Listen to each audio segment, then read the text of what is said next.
and welcome. We will be analyzing this video from Lawyer You Know. I will leave the link to the original video in the description below. I like Lawyer You Know. I think he is objective for the most part. I just don't think he goes far enough when it comes to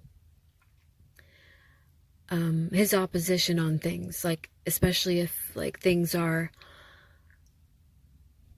I don't know, like really fucked up, and I feel like sometimes I wish he would just get a little angrier, but that's, I tend to be very angry at corruption, and angry about corruption and about injustice and about just government overreach overall. And I am one who feels like the government needs to be kept in check at all times because it is such a force. It is such a system of power that the average person in the U.S. is powerless against. And so in the Karen Read case, the Karen Read case to me is a prime example. And there are countless examples of corruption within government systems. But Karen Read case is the more recent example that we as a collective have our eyes on, because it thankfully became a high profile case. Thankfully. I mean, this stuff happens all the time. People getting framed for things they didn't do because of crappy cops not doing their jobs, lazy cops not doing their jobs, or cops who actually are committing the crime and then pinning it on a commoner, right? Like Karen Read, she was just a commoner to the McCabe's and the Alberts. They're too good to be held accountable for someone dying on their property, right? So to me, there are countless examples of corruption within systems of government, and there are countless examples of people like Karen Read. And unfortunately, when those people don't have money, they often don't become a high-profile case. Very often, when someone like Karen Read is framed but doesn't have money, or is in an impoverished community where the resources are scarce, or someone who maybe grew up in a broken home and doesn't really have anyone looking out for them and doesn't know what is in their best interests. I mean, there are so many variables, but there are countless examples of people in the U.S. in particular, who get locked up for things they didn't do, or get locked up when, if they just had money, they would be walking free. Because you'll notice a lot of the justice system is money-based. You'll notice that if you have money, you have a better chance at being free than if you don't have money. So that in and of itself is corrupt. That in and of itself, that your human rights in our judicial system in the U.S., your human rights are measured by how much money you have. The less money you have, the less rights you have, according to how cases go in our judicial system. Right? And think about how like the world is right now in this country, in the U.S. right now, all the gentrification, how much politicians have allowed money to be the central force in their communities, to the extent that now if you're poor in 2024, you're screwed. It used to be okay to be poor in the U.S. You could still rent an apartment in the U.S. in the 90s, in the 80s, in the 70s, and in the 60s if you were poor. You could still afford an apartment even if you were poor in the US. Now, if you're poor in the US, you can't really afford much. You are lucky if you have an apartment if you're poor in the US right now. So I'm just saying, not trying to digress too much from the Karen Reed case, but the system that we live in, the judicial system that we live in, happens to be one of the worst in the world. The US prison system has the largest prison population in the world. Look it up. That has been true for decades.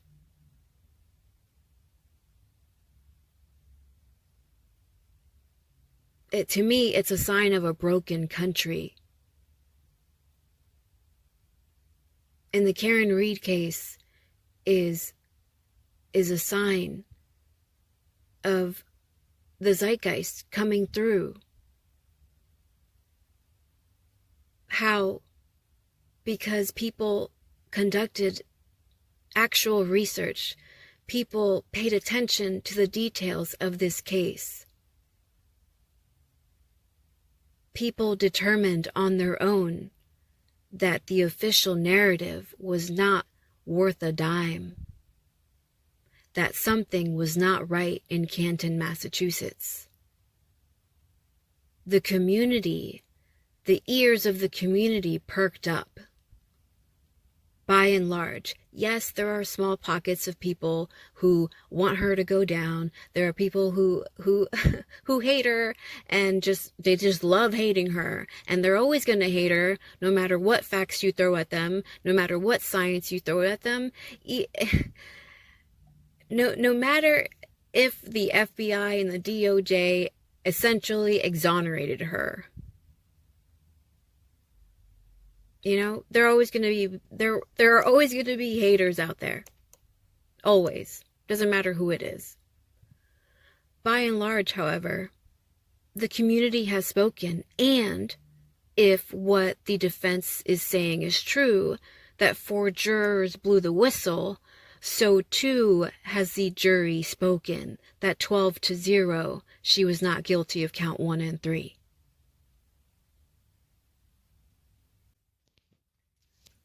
So before I digress too much, we are going to analyze the lawyer you know and his take on the prosecution's response to the defense's motion to dismiss. All right, so we're going to read through the Commonwealth's motion. It's not incredibly long. It's only about 15 pages. We're going to see what we can learn from it. See what it points to, see what it just flat out says, how it could affect the potential jurors. Because let's remember, as we read this, I feel pretty confident that the jury is paying attention, that the jury is following this case in the media now, that the jury is listening, the jury is watching. And will this motion affect anything the jurors may say if we have an evidentiary hearing at some point or a jury interview? All right, the Commonwealth's opposition to defendant's post-trial motion to dismiss.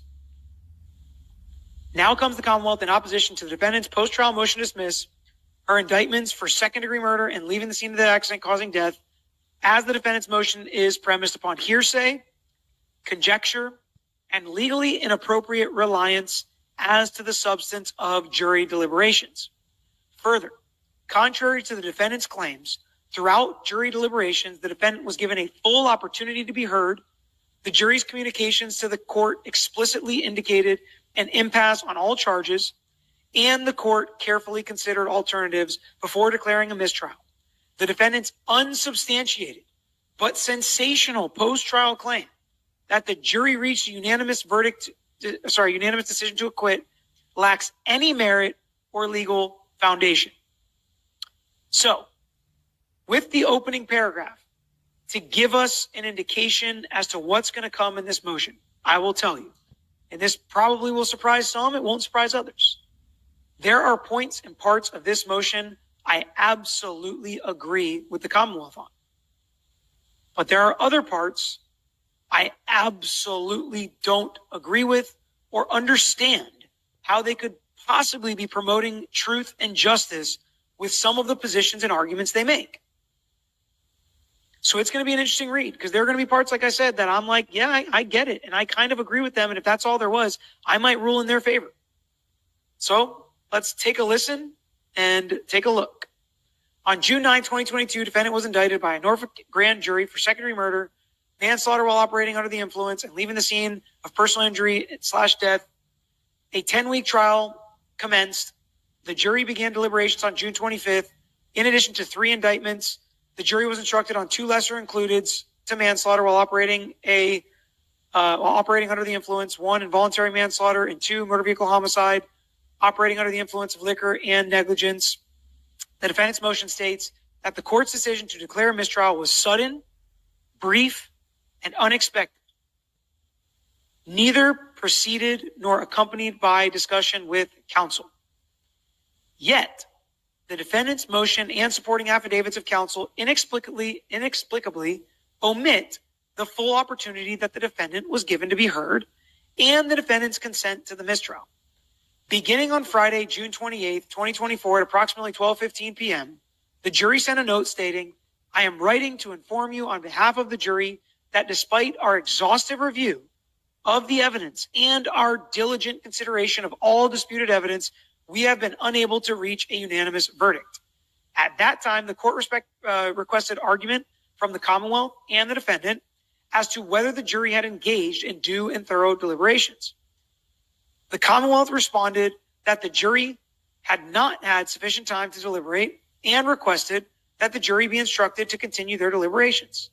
On the contrary, Attorney Yannetti argued, "We believe that there has been sufficient time," and advocated for the jury to be declared deadlocked and provide the Tui Rodriguez instruction. Attorney Yannetti stated, "The word exhaustive is the word I think is operative here. They're communicating to the court that they've exhausted all manner of compromise, all manner of persuasion, and they're at an impasse. You know, this is a case where the jury has the legal instructions. They've only really asked one question, which was to try and get a report they were not allowed to get. And I think the message has been received that the evidence is closed and they won't be getting anything more. They've been working essentially nonstop over the last 4 days. We're approaching a weekend. They didn't come back with this at 3 o'clock or 4 o'clock. They're at 12 o'clock and they have nowhere to turn. So our position is the jury should be read the Tui Rodriguez model instruction and go from there." I will just say, and no surprise, because this is pretty much what I said in the prior video, I agree with the Commonwealth here. I think this is how it went. I think this is what the defense wanted. I think they made their position known. I think any lawyer knew where they stood based on this position. Does this change the fact for the rest of the motion? No. But like I said, there are parts I do see where the Commonwealth is coming from with their arguments.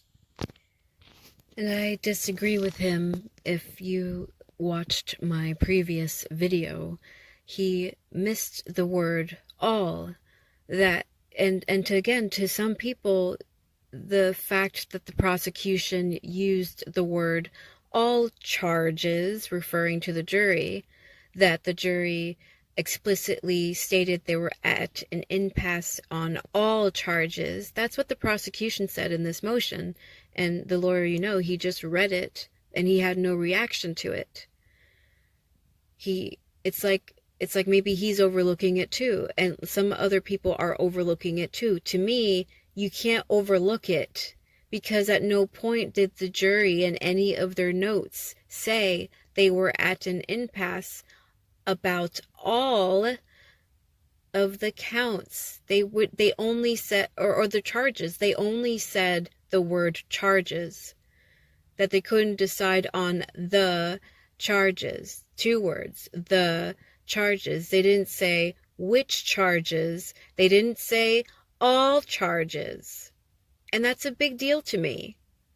Because and also coming from the prosecution, because by this point, I am on to the prosecution. I have witnessed the prosecution repeatedly gaslight people in this trial, people who were involved in this trial, and whatever statements they've made publicly. And this filing itself, this filing that the prosecution filed on Friday, yesterday, to me, is gaslighting me.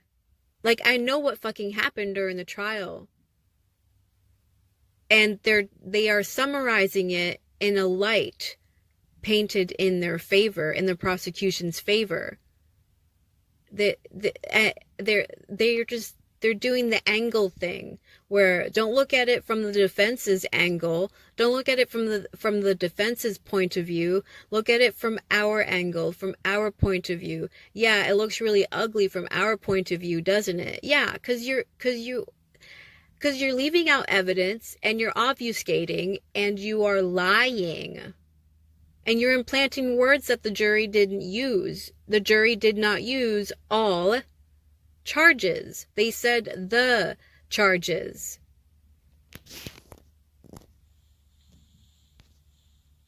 The Tui Rodriguez instruction has a certain sting. A Tui Rodriguez instruction should not be employed prematurely. The court ruled that given the length of the trial, the number of exhibits, and complex issues in the cases, there had not been due and thorough deliberations, and instructed the jury to continue deliberating. On Monday, July 1st, approximately 10:45, jurors sent another note. The judge, despite our commitment to the duty entrusted to us, we find ourselves deeply divided by fundamental differences in our opinions and state of mind. The diversions in our views are not rooted in a lack of understanding or effort, but deeply held convictions that each of us carry, ultimately leading to a point where consensus is unattainable. We recognize the weight of this admission and the implications it holds. Following receipt of that note, the court again inquired of the Commonwealth and the defense as to whether there had been due and thorough deliberations. The Commonwealth argued that although the jury had been deliberating for almost 22 hours, given the length of the trial, the number of the witnesses, the jury had not yet had time to engage in thorough deliberations. Yannetti again sought a Tui Rodriguez instruction stating that the jury has come back twice, indicating essentially they're hopelessly deadlocked. They said they've been over all the evidence. At this time, they have the fundamental disagreements about what the evidence means. It's a matter of opinion. It's not a matter of lack of understanding. The court found that at this point, the jury had engaged in due and thorough deliberations, noting that this has been an extraordinary jury. The court indicated it had never seen a note like this reporting to be at an impasse. At approximately 11 a.m., the jury was advised of the full Tui Rodriguez instruction, including that it was the jury's duty to decide the case if you can do so conscientiously, and that there is no reason to believe another jury would be more competent to decide this case. On July 1st, at 2:30, the jury sent a final note stating, despite our rigorous efforts, we continue to find ourselves at an impasse. Our perspectives on the evidence are starkly divided. Some members of the jury firmly believe that the evidence surpasses the burden of proof, establishing the elements of the charges beyond a reasonable doubt. Conversely, others find the evidence fails to meet this standard and does not sufficiently establish the necessary elements of the charges. The deep division is not due to a lack of effort or diligence, but rather a sincere adherence to our individual principles and moral convictions. To continue to deliberate would be futile and only serve to force us to compromise these deeply held beliefs. Following receipt of the note, the court discharged the jury and declared a mistrial. Okay, so before we get to the second part, that's kind of argument one, that the defense had their opportunity. They didn't make certain objections. They didn't make certain requests. They knew where the jury was going. They seemed okay with it. And the judge declared a mistrial, and there wasn't anything wrong at that point with the judge declaring a mistrial. I think that is a good argument. I think that is a decent argument. That is the part of the motion that I can understand where the Commonwealth is coming from, and it's where I thought kind of the weak part of the defense's argument was. Hey, Peter, when did direct contact become hearsay? So, RJ, my guess is they're referencing at least partially the intermediary or informant as opposed to the jury. But again, hearsay can be admissible in certain situations. This might be one of them, and they can discuss it in an evidentiary hearing and see where we go from there. Were the verdict forms ever turned in or just the note to the judge? My guess is the verdict form was also turned in, and it was probably blank. I don't know that to be a fact. Does she have to pay attorneys for a second go-around, so pay for counsel twice if tried again? Yes. And that's the really crappy part, and the part that is so prejudicial to the defendant, that they have to pay all this money twice, they have to go through all this again twice, which is why if you can shed two of the charges, that at least is promoting fundamental fairness and only going forward on what the jury had not prior. Exactly. If Karen Reed didn't have money, this may not have been a high-profile case. Maybe it would have anyway, but chances are it probably wouldn't have. Chances are she wouldn't have had the money to defend herself, and she would have been found guilty of something she didn't do. I mean, that is what happens when you're poor in the U.S. The U.S. has the largest prison population in the world for a reason, and it is very money-based. The judicial system in the U.S. is extremely money-based. The more money you have, the better off you are, and that in and of itself is corrupt. And the fact that Karen Reed could potentially be retried here, and she could potentially have to pay her lawyers all over again, that's excessive. That is wasteful. And it's excessive and wasteful that the state of Massachusetts even brought the case forward anyway. The woman is not guilty. Unanimously decided. Thank you, Rebecca, for gifting 5 memberships. All right. So now let's get to the second part of their motion.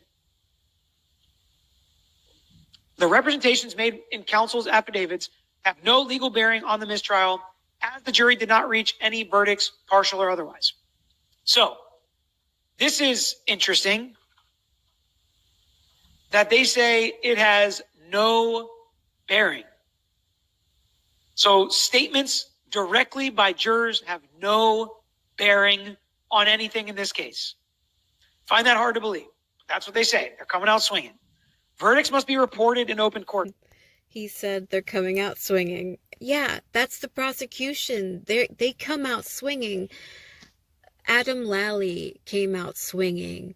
Anytime an excellent point was made or evidence substantiated something, Adam Lally rebutted with his fist swinging, with his bullshit, with his nonsense. Not once did Adam Lally bring any credible evidence forward. Whatever evidence Michael Proctor brought to this case is clearly not credible. Therefore, all the evidence that Adam Lally had in this case was not credible, because a majority of it came from Adam Lally and the McCabe's and the Alberts, who are proven liars, who destroyed their cell phones. Higgins, too. Adam Lally did not bring forward a credible case at all. And he's not a fact-based man. He comes out swinging, but he's not really doing much. He's just putting up a fight because he's told to put up a fight by Michael Morrissey. Generally sure that's true. The only verdict which can be received and regarded as a complete and valid verdict of a jury upon which a judgment can be rendered is an open and public verdict, given in and assented to in open court as the unanimous act of the jury and affirmed and entered of record in the presence and under the sanction of the court. So these are general statements of law that they're making, and technically, while they may be true, as I said before, the exception to every rule ever made in law is the interests of justice. Okay? Interest of justice. That's the most important thing for us to remember.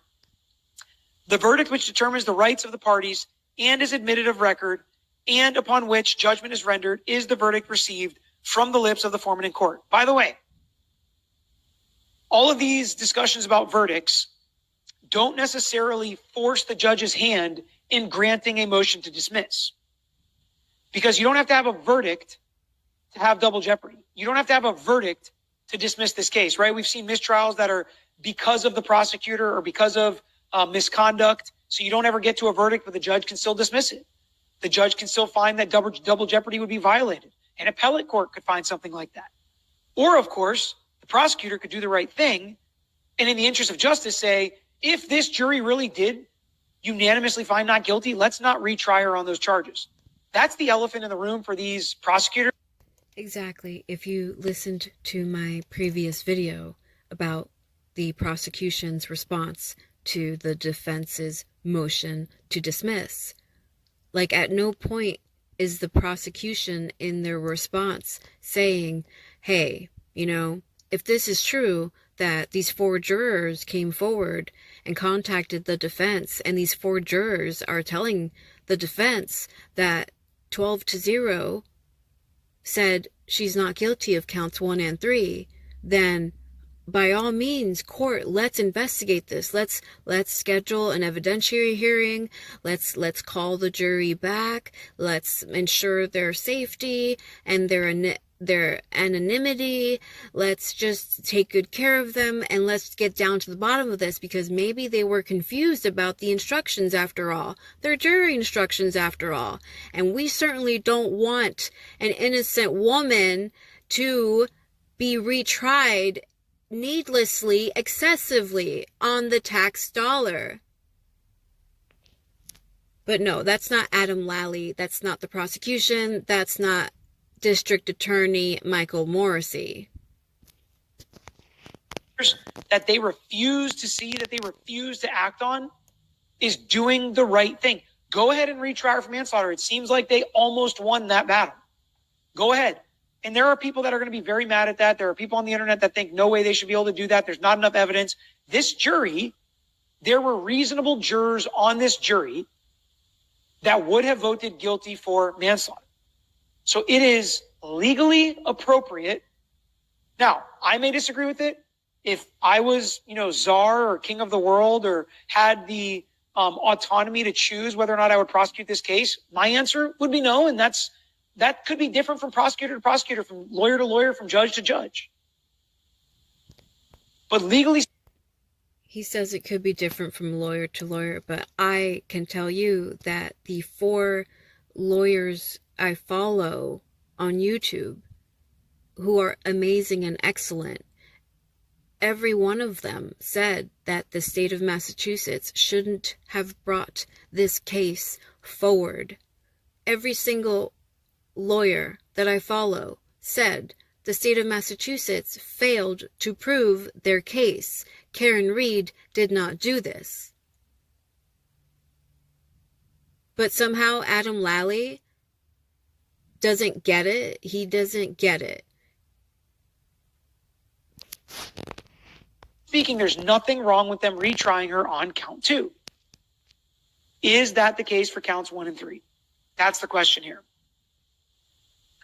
It is not enough to show that the jury may have agreed on some of the issues at some time.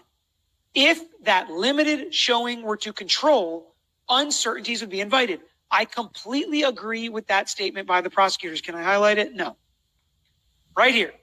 It is not enough to show that the jury may have agreed on some issues at some time. If that limited showing were to control, uncertainties would be invited. That would not be enough. I agree with the prosecutor here. Is that the facts? Are those the facts of this case? Are those the facts of this case? That some of the jury may have agreed about some issues at some time? Or did they agree on all the issues? Did they all agree? Was it a fact, not a may? And do they still agree today? Those are the questions I have that we need to get answered. No error in the judge's refusal to accept the not guilty verdict slips found in jury deliberation room after the jury was discharged, where those slips were in contradiction of the jury's report to the judge in open court that they were deadlocked. Well, see, here's what's interesting. I didn't read this case, unfortunately, but I'll give you an example of how you would differentiate this potentially. And that's what lawyers do, right? We say these cases are similar or these cases are different. That's how we argue it to a judge.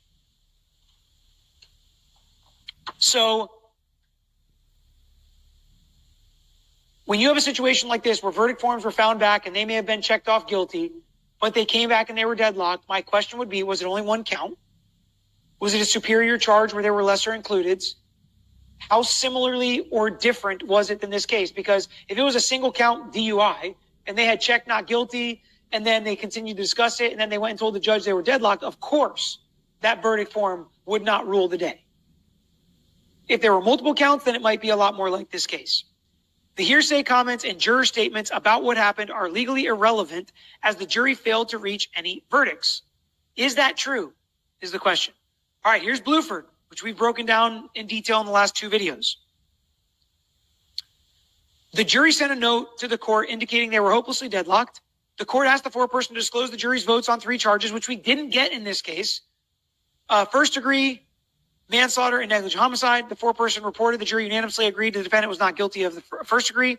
They were deadlocked on manslaughter and had not voted on negligent homicide. Court gave the jury an Allen charge. That emphasized the importance of reaching a verdict and instructed the jury to continue deliberations. After a half hour, the jury reported that they had not reached a verdict and a mistrial was declared. The United States Supreme Court rebuffed the defendant's claim that the jury acquitted him of murder, as the foreperson reported was not a final verdict because the jury had continued to deliberate and, more importantly, gave no indication that they were still unanimous on the first degree charge. So they gave no indication at any point in the trial or afterwards. Let's not forget that. They gave, and I respect the Commonwealth here for putting this statement in, because they could have just left it out. They gave no indication that they were still unanimous on the first degree charge, which is exactly why, in my opinion, we need to have a juror interview. We need to try to get these jurors in, at least as many of them as we can, to get to the bottom of when they sent the final note, were they still unanimous on the second degree charge in Karen Reed's case? Because if they were still unanimous at the end of the day, they are no longer not giving an indication. That's a double negative, but you get what I'm saying.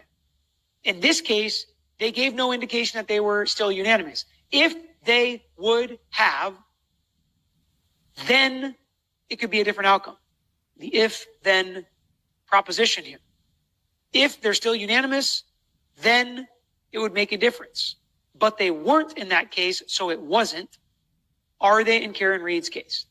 That's the big question that the judge, in my opinion, has to get the answer to. If we have the opportunity to get the answer and the jurors are coming forward, let's get the answer. And I'm in agreement with him at this point. And I will leave the link to the original video in the description below so that you can keep listening, because it is excellent. It's an excellent observation. There are times I disagree with the lawyer, you know. There are times I disagree with him. But it's still good to have different takes, different legal takes on cases like this. It's really good to hear comments from lawyers to understand the process better and to understand the language better. But I agree with him that a good judge, a judge who is truly about justice, a judge who is truly about the truth, is going to do her due diligence, and she's going to call the jury back, and she's going to want to get down to the truth. If she truly cares about this jury like she seemed to during the trial, like I referred to it in a previous video, she babied that jury. She gave them warm smiles. She gave them this sense of you can come to me, you can talk to me. She was all about them. And so overtly disgusted by the defense, this judge. So if she is a good judge and if she truly cares about the jury, then she will call them all back and she will ask them independently, individually, what was your verdict on count 1 and 3? And what was your verdict on count 2? And then she will dismiss Karen Reed of the respective charges accordingly. And if they were truly hung 8-4 on count 2, then unfortunately, because of the judicial system, Karen Reed will have to be retried on count 2, unless the judge is a renegade and says, no, I've wasted enough of my taxpayer dollars on this case. I am not going to retry her on count 2. This is dismissed. That's what I would do. And I wouldn't care if I lost my job for it either. I wouldn't care if the McCabe's and the Alberts and Higgins and Proctor came after me for it either. And try to cover up my death. I wouldn't care. I would still do the right thing. You know? Because that's another thing. This case makes me want to keep doing the right thing against the assholes, despite the assholes in life. Because not one person did the right thing at 34 Fairview that night. Not one. Except Lucky, the snowplow driver, and Karen Reed. Thank you for watching.